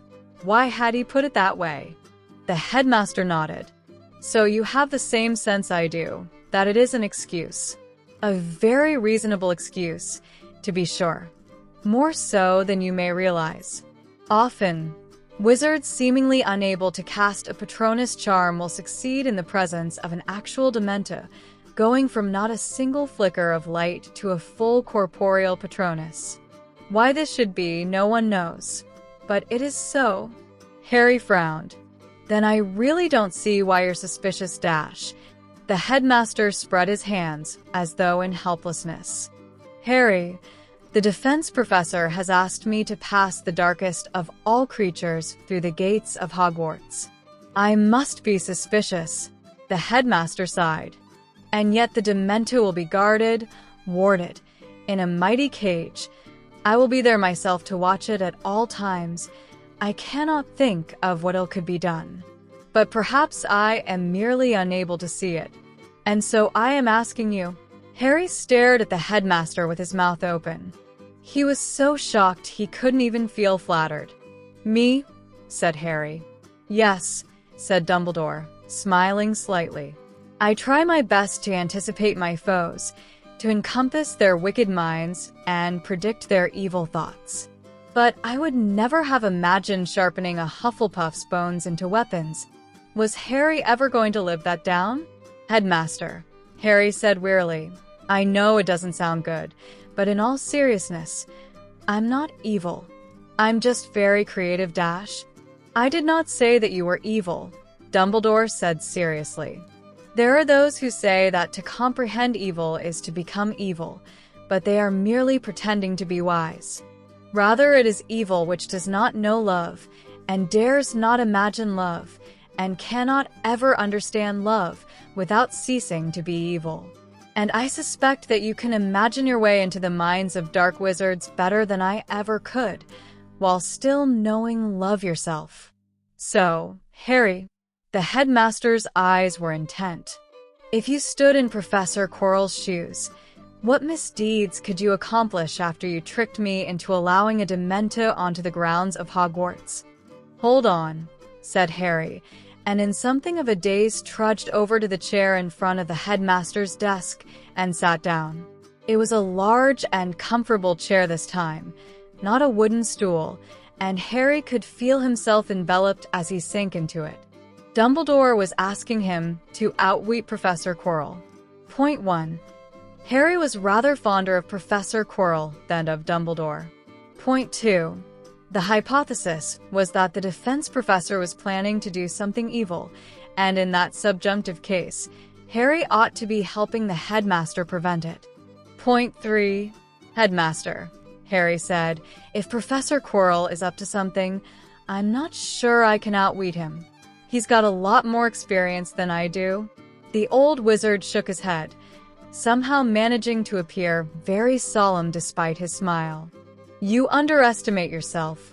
That was the first time anyone had ever said that to Harry. "I remember," the old wizard continued, "a young man in this very office, cold and controlled as he faced down the head of House Slytherin, blackmailing his own headmaster to protect his classmates. And I believe that young man is more cunning than Professor Quirrell, more cunning than Lucius Malfoy, that he will grow to be the equal of Voldemort himself. It is he who I wish to consult." Harry suppressed the chill that went through him at the name, frowned thoughtfully at the headmaster. "How much does he know?" The headmaster had seen Harry in the grip of his mysterious dark side, as deep as Harry had ever sunk into it. Harry still remembered what it had been like to watch, invisibly time-turned, as his past self faced down the older Slytherins, the boy with the scar on his forehead who didn't act like the others. Of course, the headmaster would have noticed something odd about the boy in his office, and Dumbledore had concluded that his pet hero had cunning to match his destined foe, the Dark Lord, which wasn't asking for very much, considering that the Dark Lord had put a clearly visible dark mark on all of his servants' left arms, and that he'd slaughtered the entire monastery that taught the martial art he'd wanted to learn. Enough cunning to match Professor Quirrell would be a whole different order of problem. But it was also clear that the headmaster wouldn't be satisfied until Harry went all cold and darkish and came up with some sort of answer that sounded impressively cunning, which had better not actually get in the way of Professor Quirrell's teaching defense. And, of course, Harry would go over to his dark side and think it through from that direction, just to be honest, and just in case. "Tell me," Harry said, "everything about how the Dementor is to be brought in, and how it is to be guarded." Dumbledore's eyebrows rose for a moment, and then the old wizard began to speak. The Dementor would be transported to the grounds of Hogwarts by an Auror trio, all three personally known to the headmaster, and all three able to cast a corporeal Patronus charm. They would be met at the edge of the grounds by Dumbledore, who would pass the Dementor through the Hogwarts wards. Harry asked if the pass was permanent or temporary, whether someone could just bring in the same Dementor again the next day. "The pass was temporary," replied the headmaster with an approving nod, and the explanation went on. "The Dementor would be in a cage of solid titanium bars, not transfigured but true forged. In time, a Dementor's presence would corrode that metal to dust, but not in a single day. Students awaiting their turn would stay well back of the Dementor, behind two corporeal patronuses maintained by two of the three Aurors at any given time. Dumbledore would wait by the Dementor's cage with his Patronus. A single student would approach the Dementor, and Dumbledore would dispel his Patronus, and the student would attempt to cast their own Patronus charm, and if they failed, Dumbledore would restore his Patronus before the student could suffer any permanent damage. Past dueling champion Professor Flitwick would also be present while there were students near, just to add safety margin. "Why just you waiting by the Dementor?" said Harry. "I mean, shouldn't it be you plus an Auror dash?" The headmaster shook his head. "They could not withstand the repeated exposure to the Dementor each time I dispel my Patronus. And if Dumbledore's Patronus did fail for some reason, While one of the students was still near the Demento, the third aura would cast another corporeal Patronus and send it to shield the student. Harry poked and prodded, but he couldn't see a flaw in the security. So Harry took a deep breath, sank further into the chair, closed his eyes, and remembered. And that will be 5 points? No, let us make it an even 10 points from Ravenclaw for back chat. The cold came more slowly now, more reluctantly. Harry hadn't been calling much on his dark side lately. Harry had to run through that entire session in potions in his mind, before his blood chilled into something approaching deadly crystalline clarity. And then he thought of the Dementor, and it was obvious. The Dementor is a distraction, Harry said, the coldness clear in his voice, since that was what Dumbledore wanted and expected. A large, salient threat, but in the end straightforward and easy to defend against. So while all your attention is focused on the Demento, the real plot will be happening elsewhere. Dumbledore stared at Harry for a moment, and then gave a slow nod. Yes, said the headmaster. And I do believe I know what it might be a distraction from, if Professor Quirrell means ill. Thank you, Harry. The headmaster was still staring at Harry, a strange look in those ancient eyes. What? Said Harry with a tinge of annoyance, the cold still lingering in his blood. I have another question for that young man, said the headmaster. It is something I have long wondered to myself, yet been unable to comprehend. Why? There was a tinge of pain in his voice. Why would anyone deliberately make himself a monster? Why do evil for the sake of evil? Why Voldemort? Were bees tick, ding, puff, splat? Harry stared at the headmaster in surprise. How would I know? Said Harry. Am I supposed to magically understand the Dark Lord because I'm a hero or something? Yes, said Dumbledore. My own great foe was Grindelwald, and him I understood very well indeed. Grindelwald was my dark mirror, the man I could so easily have been, had I given in to the temptation to believe that I was a good person, and therefore always in the right. For the greater good, that was his slogan, and he truly believed it himself, even as he tore at all Europe like a wounded animal. And him I defeated in the end. But then after him came Voldemort, to destroy everything I had protected in Britain. The hurt was plain now in Dumbledore's voice, exposed upon his face. He committed acts worse by far than Grindelwald's worst, horror for the sake of horror. I sacrificed everything only to hold him back, and I still don't understand why. Why, Harry? Why did he do it? He was never my destined foe, but yours. So if you have any guesses at all, Harry, please tell me. Why? Harry stared down at his hands. The truth was that Harry hadn't read up on the Dark Lord yet, and right now he hadn't the tiniest clue. And somehow that didn't seem like an answer the headmaster wanted to hear. Too many dark rituals, maybe? In the beginning he thought he'd do just one, but it sacrificed part of his good side, and that made him less reluctant to perform other dark rituals. So he did more and more rituals in a positive feedback cycle until he ended up as a tremendously powerful monster dash. No. Now the headmaster's voice was agonized. I can't believe that, Harry. There has to be something more to it than just that. Why should there be? Thought Harry, but he didn't say it, because it was clear that the headmaster thought the universe was a story and had a plot, and that huge tragedies weren't allowed to happen except for equally huge, significant reasons. I'm sorry, headmaster. The Dark Lord doesn't seem like much of a dark mirror to me. Not at all. There isn't anything I find even the tiniest bit tempting about nailing the skins of Yermy Wibble's family to a newsroom wall. Have you no wisdom to share? Said Dumbledore. There was pleading in the old wizard's voice, almost begging. Evil happens, thought Harry. It doesn't mean anything or teach us anything, except to not be evil? The Dark Lord was probably just a selfish bastard who didn't care who he hurt or an idiot who made stupidly avoidable mistakes that snowballed. There is no destiny behind the ills of this world. If Hitler had been allowed into architecture school like he wanted, the whole history of Europe would have been different. If we lived in the sort of universe where horrible things were only allowed to happen for good reasons, they just wouldn't happen in the first place. And none of that, obviously, was what the headmaster wanted to hear. The old wizard was still looking at Harry from over a fiddly thing like a frozen puff of smoke, a painful desperation in those ancient, waiting eyes. Well, sounding wise wasn't difficult. It was a lot easier than being intelligent, actually, since you didn't have to say anything surprising or come up with any new insights. You just let your brain's pattern-matching software complete the cliché, using whatever deep wisdom you'd stored previously.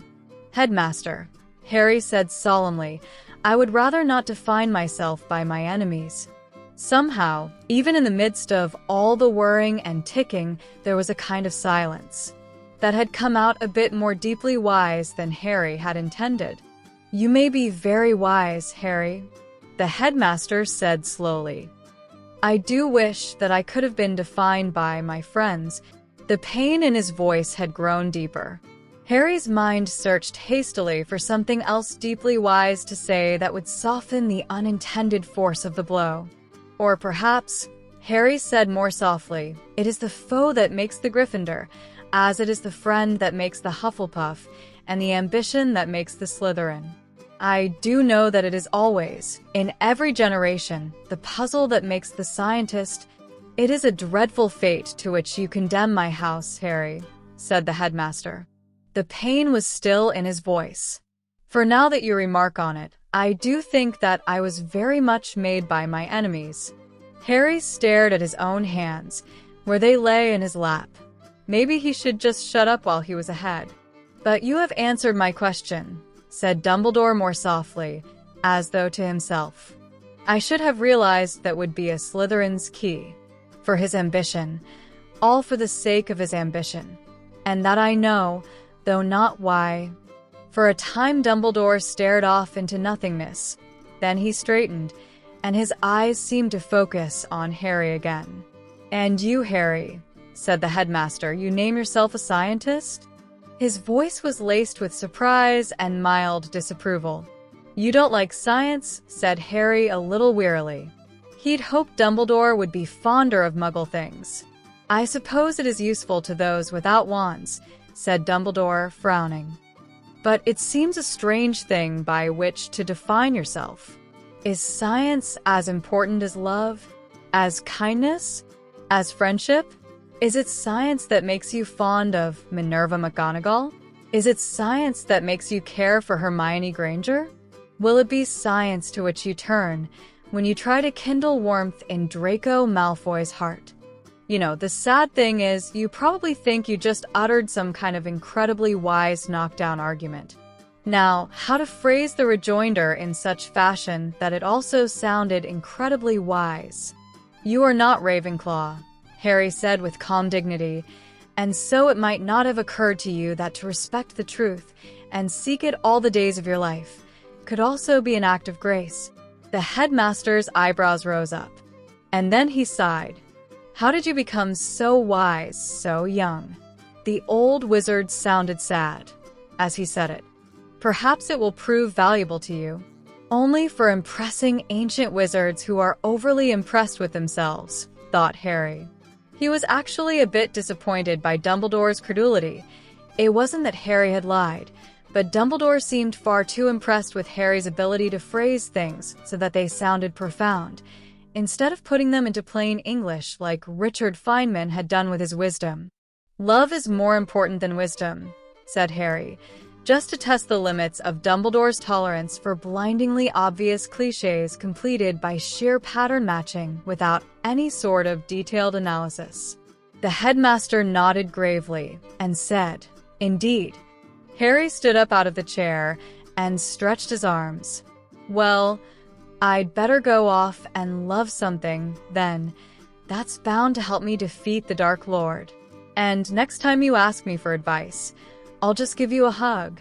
This day you have helped me much, Harry, said the headmaster. "And so there is one last thing I would ask that young man." Great. "Tell me, Harry," said the headmaster, and now his voice sounded simply puzzled, though there was still a hint of pain in his eyes. "Why do dark wizards fear death so greatly?" Said Harry, "sorry. I've got to back the dark wizards on that one." Whoosh, hiss, chime. Glorp, pop, bubble. "What?" said Dumbledore. "Death is bad," said Harry, discarding wisdom for the sake of clear communication. "Very bad. Extremely bad.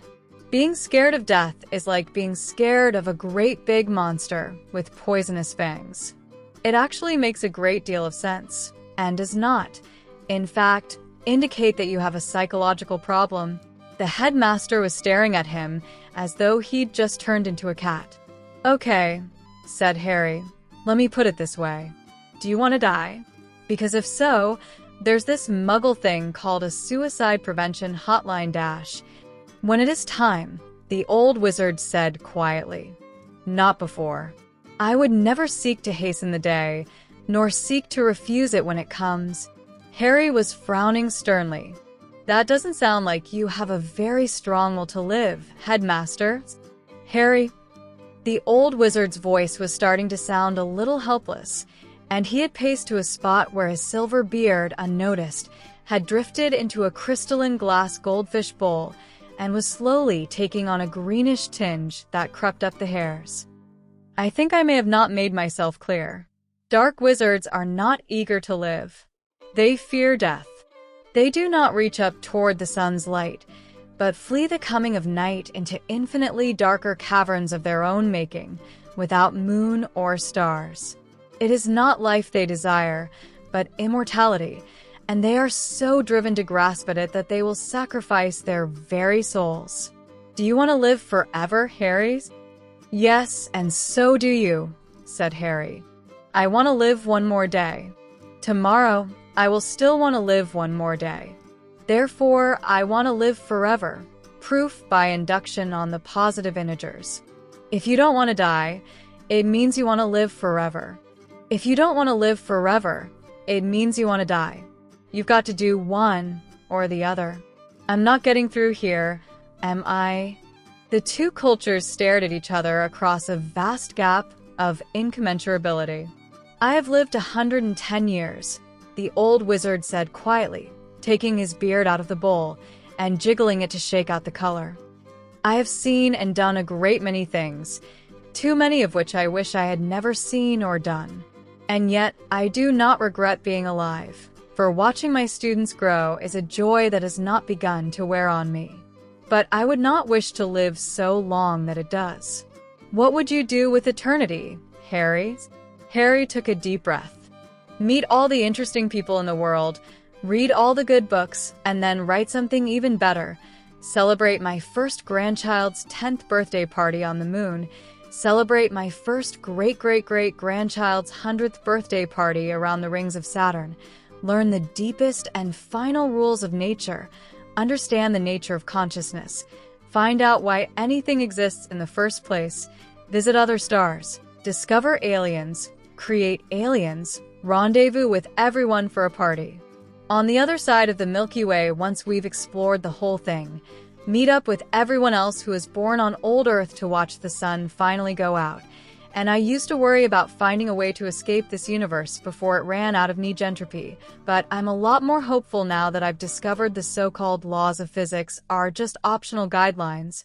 "I did not understand much of that," said Dumbledore. "But I must ask if these are things that you truly desire so desperately, or if you only imagine them so as to imagine not being tired, as you run and run from death." "Life is not a finite list of things that you check off before you're allowed to die," Harry said firmly. "It's life. You just go on living it. If I'm not doing those things, it'll be because I've found something better." Dumbledore sighed. His fingers drummed on a clock.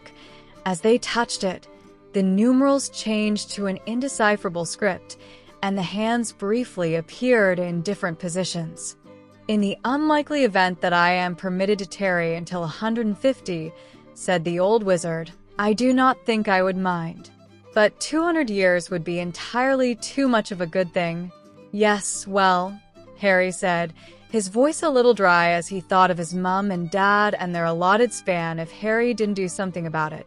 I suspect, Headmaster, that if you came from a culture where people were accustomed to living 400 years, that dying at 200 would seem just as tragically premature as dying at, say, 80.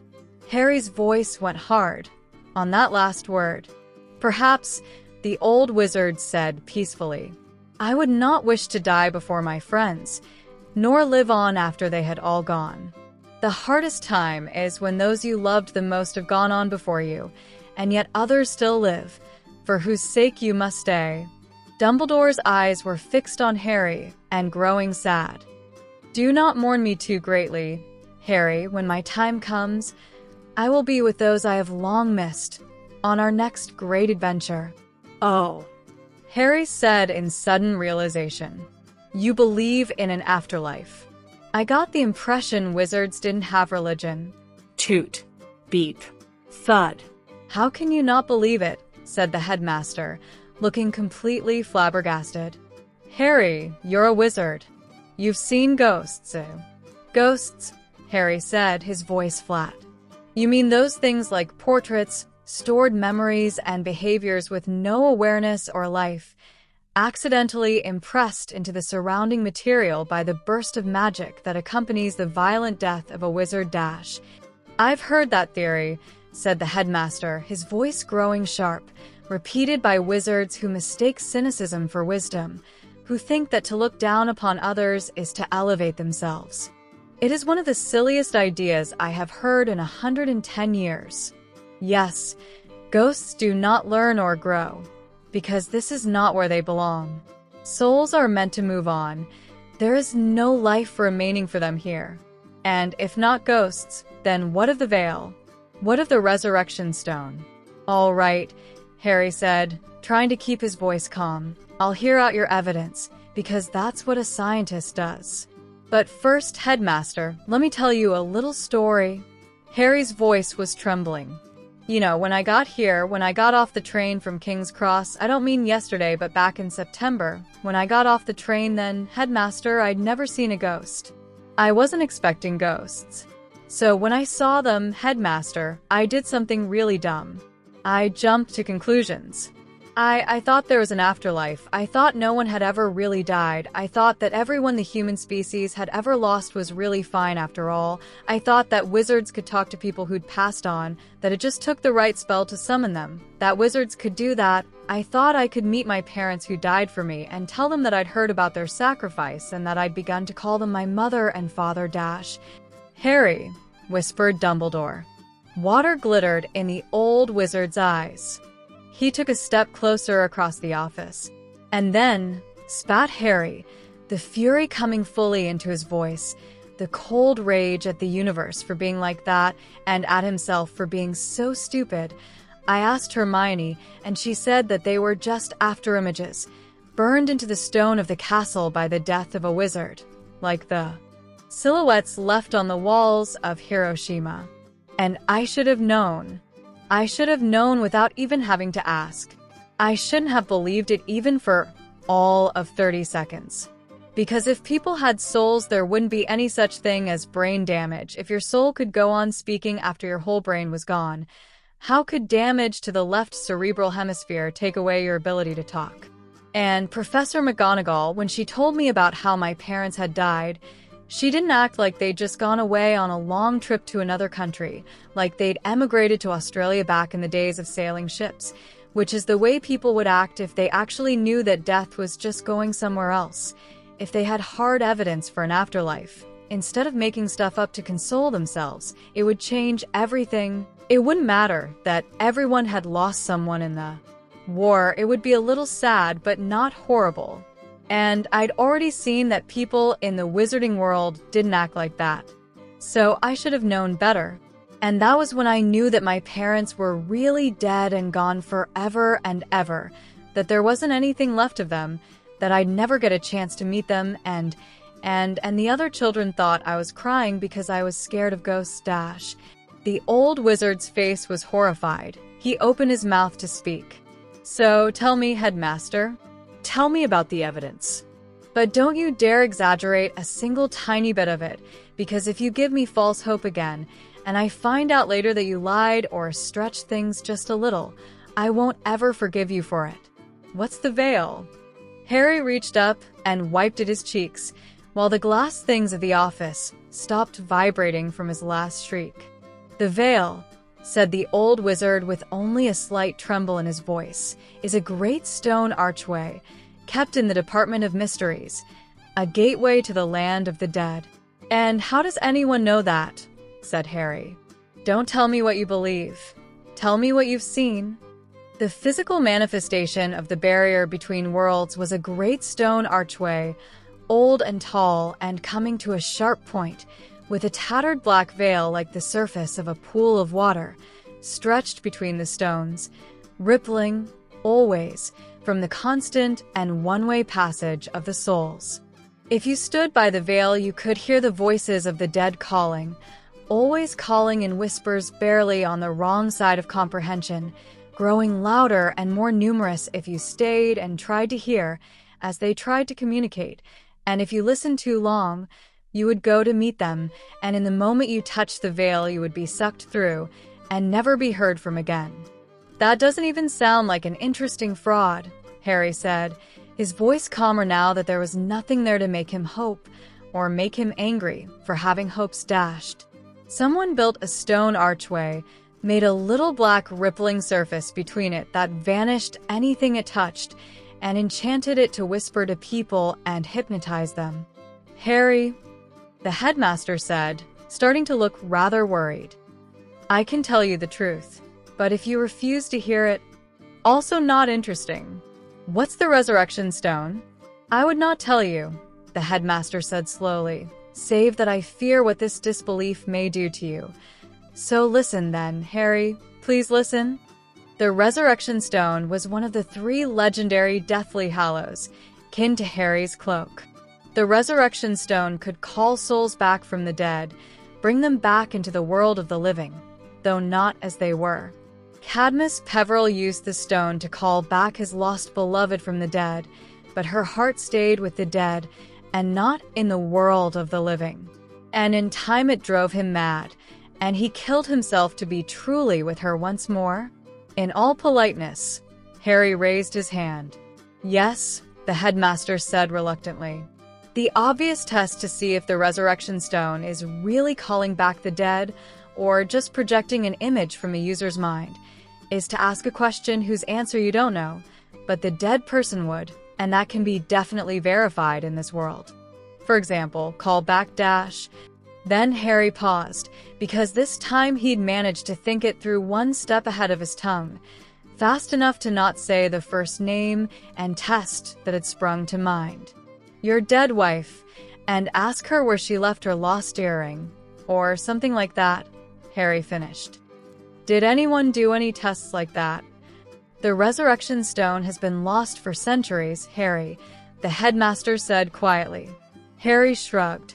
Well, I'm a scientist, and I'm always willing to be convinced. If you really believe the resurrection stone calls back the dead, then you must believe a test like that will succeed, right? So, do you know anything about where to find the resurrection stone? I got one Deathly Hallow already under highly mysterious circumstances, and, well, we both know how the rhythm of the world works on that sort of thing. Dumbledore stared at Harry. Harry gazed equably back at the headmaster. The old wizard passed a hand across his forehead and muttered, "This is madness." Somehow, Harry managed to stop himself from laughing. And Dumbledore told Harry to draw forth the cloak of invisibility from his pouch.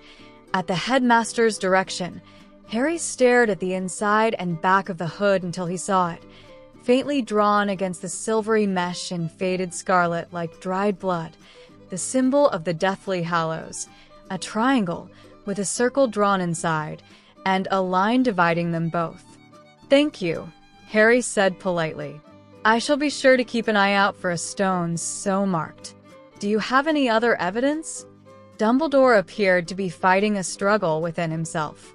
"Harry," the old wizard said, his voice rising, This is a dangerous road you are walking. I am not sure I do the right thing by saying this, but I must wrench you from this way. Harry, how could Voldemort have survived the death of his body if he did not have a soul? And that was when Harry realized that there was exactly one person who'd originally told Professor McGonagall that the Dark Lord was still alive in the first place, and it was the crazy headmaster of their madhouse of a school, who thought the world ran on cliches. Good question, Harry said, after some internal debate about how to proceed. Maybe he found some way of duplicating the power of the Resurrection Stone, only he loaded it in advance with a complete copy of his brain state. Or something like that. Harry was suddenly far from sure that he was trying to come up with an explanation for something that had actually happened. Actually, can you just go ahead and tell me everything you know about how the Dark Lord survived and what it might take to kill him? If he even still exists as more than Quibbler headlines. You are not fooling me, Harry, said the old wizard. His face looked ancient now, and lined by more than years. I know why you are truly asking that question. No, I do not read your mind. I do not have to. Your hesitation gives you away. You seek the secret of the Dark Lord's immortality in order to use it for yourself. Wrong. I want the secret of the Dark Lord's immortality in order to use it for everyone. Tick, crackle, FZZZ. Albus Percival Wulfric Brian Dumbledore just stood there and stared at Harry with his mouth gaping open dumbly. Harry awarded himself a tally mark for Monday, since he'd managed to blow someone's mind completely before the day was over. And in case it wasn't clear, said Harry, by everyone I mean all muggles too, not just all wizards. No, said the old wizard, shaking his head. His voice rose. No, no, no. This is insanity. BWA, haha, said Harry. The old wizard's face was tight with anger and worry. Voldemort stole the book from which he gleaned his secret. It was not there when I went to look for it. But this much I know, and this much I will tell you. His immortality was born of a ritual terrible and dark, blacker than pitchest black. And it was Myrtle, poor sweet Myrtle, who died for it. His immortality took sacrifice. It took murder dash. Well, obviously, I'm not going to popularize a method of immortality that requires killing people. That would defeat the entire point. There was a startled pause. Slowly, the old wizard's face relaxed out of its anger, though the worry was still there. You would use no ritual requiring human sacrifice. I don't know what you take me for, headmaster, Harry said coldly, his own anger rising. But let's not forget that I'm the one who wants people to live. The one who wants to save everyone. You're the one who thinks death is awesome and everyone ought to die. I am at a loss, Harry, said the old wizard. His feet once more began trudging across his strange office. I know not what to say. He picked up a crystal ball that seemed to hold a hand in flames, looked into it with a sad expression. Only that I am greatly misunderstood by you. I don't want everyone to die, Harry. You just don't want anyone to be immortal, Harry said with considerable irony. It seemed that elementary logical tautologies like all x, die x, equals not exist x, not die x, were beyond the reasoning abilities of the world's most powerful wizard. The old wizard nodded. I am less afraid than I was, but still greatly worried for you, Harry, he said quietly. His hand, a little wizened by time, but still strong, placed the crystal ball firmly back into its stand. For the fear of death is a bitter thing, an illness of the soul by which people are twisted and warped. Voldemort is not the only dark wizard to go down that bleak road, though I fear he has taken it further than any before him. And you think you're not afraid of death? Harry said, not even trying to mask the incredulity in his voice. The old wizard's face was peaceful. I am not perfect, Harry, but I think I have accepted my death as part of myself. Uh-huh, Harry said. See, there's this little thing called cognitive dissonance, or in plainer English, sour grapes. If people were hit on the heads with truncheons once a month, and no one could do anything about it, pretty soon there'd be all sorts of philosophers, pretending to be wise as you put it, who found all sorts of amazing benefits to being hit on the head with a truncheon once a month. Like, it makes you tougher, or it makes you happier on the days when you're not getting hit with a truncheon.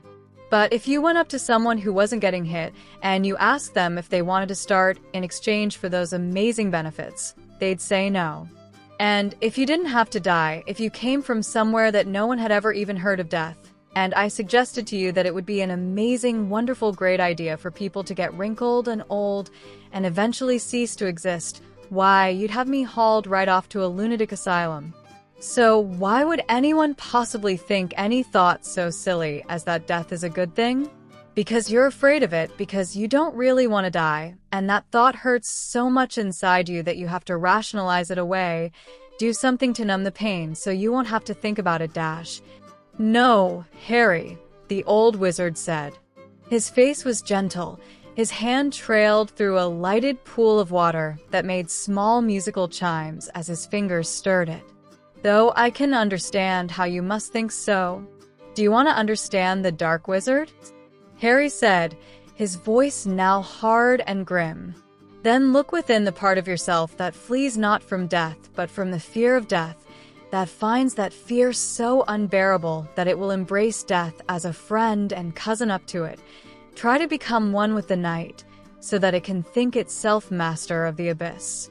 You have taken the most terrible of all evils and called it good. With only a slight twist, that same part of yourself would murder innocence and call it friendship. If you can call death better than life, then you can twist your moral compass to point anywhere. I think, said Dumbledore, shaking water droplets from his hand to the sound of tiny tinkling bells, that you understand dark wizards very well, without yet being one yourself. It was said in perfect seriousness and without accusation. But your comprehension of me, I fear, is sorely lacking. The old wizard was smiling now, and there was a gentle laughter in his voice. Harry was trying not to go any colder than he already was.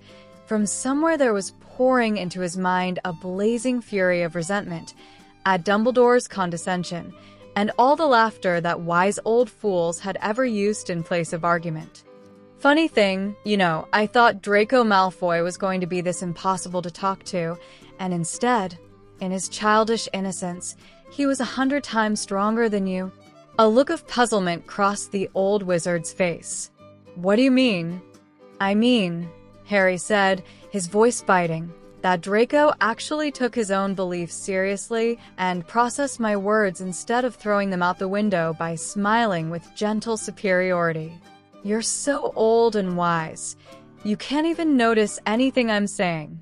Not understand, notice. I have listened to you, Harry, said Dumbledore, looking more solemn now, but to listen is not always to agree. Disagreements aside, what is it that you think I do not comprehend? That if you really believed in an afterlife, you'd go down to St. Mungo's and kill Neville's parents, Alice and Frank Longbottom, so they could go on to their next great adventure, instead of letting them linger here in their damaged state. Harry barely kept himself from saying it out loud. All right, Harry said coldly. I'll answer your original question, then. You asked why dark wizards are afraid of death. Pretend, headmaster, that you really believed in souls. Pretend that anyone could verify the existence of souls at any time. Pretend that nobody cried at funerals because they knew their loved ones were still alive. Now, can you imagine destroying a soul? Ripping it to shreds so that nothing remains to go on its next great adventure? Can you imagine what a terrible thing that would be? The worst crime that had ever been committed in the history of the universe, which you would do anything to prevent from happening even once. Because that's what death really is. The annihilation of a soul. The old wizard was staring at him, a sad look in his eyes. I suppose I do understand now, he said quietly. Oh, said Harry. Understand what? Voldemort, said the old wizard. I understand him now at last. Because to believe that the world is truly like that, you must believe there is no justice in it, that it is woven of darkness at its core. Asked you why he became a monster, and you could give no reason. And if I could ask him, I suppose his answer would be, why not? They stood there gazing into each other's eyes, the old wizard in his robes, and the young boy with the lightning bolt scar on his forehead. Tell me, Harry, said the old wizard, will you become a monster? No, said the boy, an iron certainty in his voice. Why not? Said the old wizard. The young boy stood very straight, his chin raised high and proud, and said, there is no justice in the laws of nature, headmaster, no term for fairness in the equations of motion. The universe is neither evil nor good, it simply does not care. The stars don't care, or the sun, or the sky. But they don't have to. We care. There is light in the world, and it is us. I wonder what will become of you, Harry, said the old wizard. His voice was soft, with a strange wonder and regret in it. It is enough to make me wish to live just to see it. The boy bowed to him with heavy irony and departed, and the oaken door slammed shut behind him with a thud. 40. Pretending to be wise. Point 2. Harry, holding the teacup in the exactly correct way that Professor Quirrell had needed to demonstrate 3 times, took a small, careful sip. All the way across the long, wide table that was the centerpiece of Mary's room, Professor Quirrell took a sip from his own cup, making it look far more natural and elegant. The tea itself was something whose name Harry couldn't even pronounce, or at least, every time Harry had tried to repeat the Chinese words, Professor Quirrell had corrected him, until finally Harry had given up. Harry had maneuvered himself into getting a glimpse at the bill last time, and Professor Quirrell had let him get away with it. He'd felt an impulse to drink a ComEd tea first. Even taking that into account, Harry had still been shocked out of his skin. And it still tasted to him like, well, tea. There was a quiet, nagging suspicion in Harry's mind that Professor Quirrell knew this, and was deliberately buying ridiculously expensive tea that Harry couldn't appreciate just to mess with him. Professor Quirrell himself might not like it all that much. Maybe nobody actually liked this tea, and the only point of it was to be ridiculously expensive and make the victim feel unappreciative. In fact, maybe it was really just ordinary tea, only you asked for it in a certain code, and they put a fake gigantic price on the bill. Professor Quirrell's expression was drawn and thoughtful. No, Professor Quirrell said, you should not have told the headmaster about your conversation with Lord Malfoy. Please try to think faster next time, Mr. Potter. I'm sorry, Professor Quirrell, Harry said meekly. I still don't see it. There were times when Harry felt very much like an imposter, pretending to be cunning in Professor Quirrell's presence. Lord Malfoy is Albus Dumbledore's opponent, said Professor Quirrell. At least for this present time. All Britain is their chessboard, all wizards their pieces. Consider, Lord Malfoy threatened to throw away everything, abandon his game, to take vengeance on you if Mr. Malfoy was hurt. In which case, Mr. Potter? It took more long seconds for Harry to get it, but it was clear that Professor Quirrell wasn't going to give any more hints, not that Harry wanted them. Then Harry's mind finally made the connection, and he frowned. Dumbledore kills Draco, makes it look like I did it, and Lucius sacrifices his game against Dumbledore to get at me? That doesn't seem like the headmaster's style, Professor Quirrell. Harry's mind flashed back to a similar warning from Draco, which had made Harry say the same thing. Professor Quirrell shrugged and sipped his tea. Harry sipped his own tea and sat in silence. The tablecloth spread over the table was in a very peaceful pattern, seeming at first like plain cloth, but if you stared at it long enough, or kept silent long enough, you started to see a faint tracery of flowers glimmering on it. The curtains of the room had changed their pattern to match, and seemed to shimmer as though in a silent breeze. Professor Quirrell was in a contemplative mood that Saturday, and so was Harry, and Mary's room, it seemed, had not neglected to notice this. "Professor Quirrell," Harry said suddenly, "is there an afterlife?" Harry had chosen the question carefully. Not, "Do you believe in an afterlife?" but simply, "Is there an afterlife?" What people really believed didn't seem to them like beliefs at all. People didn't say, "I strongly believe in the sky being blue." They just said, "The sky is blue." Your true inner map of the world just felt to you like the way the world was. The defense professor raised his cup to his lips again before answering. His face was thoughtful. "If there is, Mr. Potter," said Professor Quirrell, "then quite a few wizards have wasted a great deal of effort in their searches for immortality."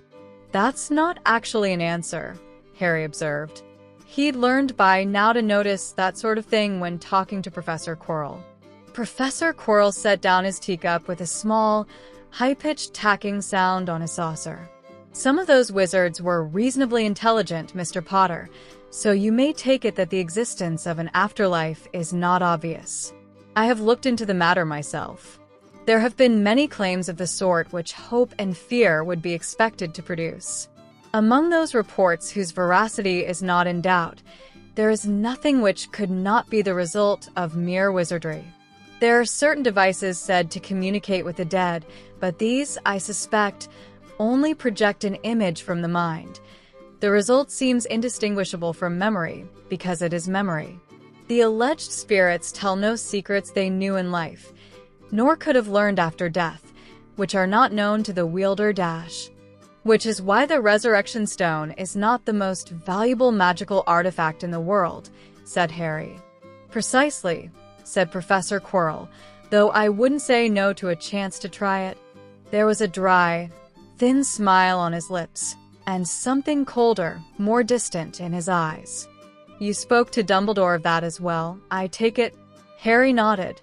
The curtains were taking on a faintly blue pattern, and a dim tracery of elaborate snowflakes now seemed to be becoming visible on the tablecloth. Professor Quirrell's voice sounded very calm. "The headmaster can be very persuasive, Mr. Potter. I hope he has not persuaded you." "Heck no," said Harry. "Didn't fool me for a second."